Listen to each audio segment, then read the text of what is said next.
Oscar qualifying Rhode Island international film ফেস্টিভ্যালের alternative spirit শাখায় grand prize জিতেছে বিজন ইমতিয়াজ পরিচালিত স্বল্পদৈর্ঘ্য চলচ্চিত্র এ থিঙ্ক অ্যাবাউট কাশেম। এই আন্তর্জাতিক উৎসবে পুরস্কার অর্জন মানেই অস্কারের পথে এক ধাপ এগিয়ে যাওয়া।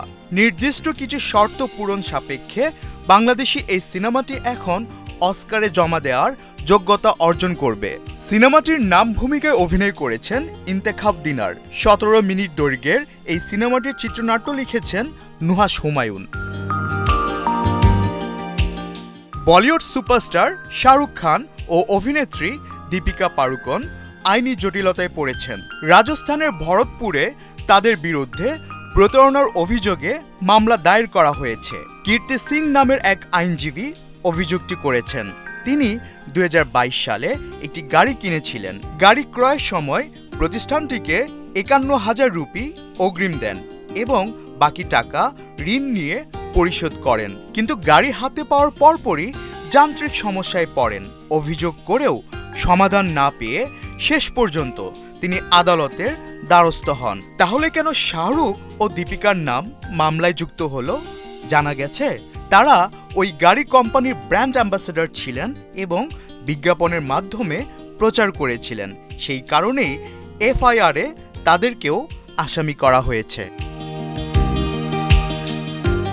ভারতের তামিল সিনেমার জনপ্রিয় নায়ক থালাপতি বিজয়ের বিরুদ্ধে মামলা দায়ের হয়েছে। পেরাম্বালুর থানায় এ মামলা দায়ের করেছেন শরৎ কুমার নামে এক ব্যক্তি। গেল 21 আগস্ট মাদুরাই জেলার পারাপাথিতে তামিলাগা ভেট্রি কাজাগমের জনসভায় যোগ দিয়েছিলেন সুপারস্টার বিজয়। তাকে দেখতে ভিড় জমিয়েছিলেন লাখ লাখ মানুষ। উৎসাহী কয়েকজন মঞ্চে উঠে পড়েন। তাদের ধাক্কা দিয়ে মঞ্চ থেকে ফেলে দেওয়ার অভিযোগ উঠেছে বিজয়ের দেহরক্ষীদের বিরুদ্ধে। এ ঘটনার পর অভিযোগ দায়ের করেন শরৎ কুমার। তার অভিযোগ, বিজয়ের নিরাপত্তা কর্মীরা তাকে জনসভার সময় মঞ্চ থেকে ধাক্কা মেরে ফেলে দেয়। বাগদান সারলেন মার্কিন গায়িকা টেইলর সুইফট ও কানসাস সিটি চিফসের খেলোয়াড় ট্র্যাভিস কেলসে। মঙ্গলবার ইনস্টাগ্রামে ছবি পোস্ট করে যৌথভাবে এই ঘোষণা দেন তারা। ছবিতে টেইলরকে প্রস্তাব দিতে দেখা যায় ট্র্যাভিসকে। এই জুটির আনন্দঘন মুহূর্ত। কোনো ছবিতে তাদের আঙুলে শোভা পাচ্ছে বাগদানের আংটি, আর এই আংটির দাম 6,74,00,000 টাকা।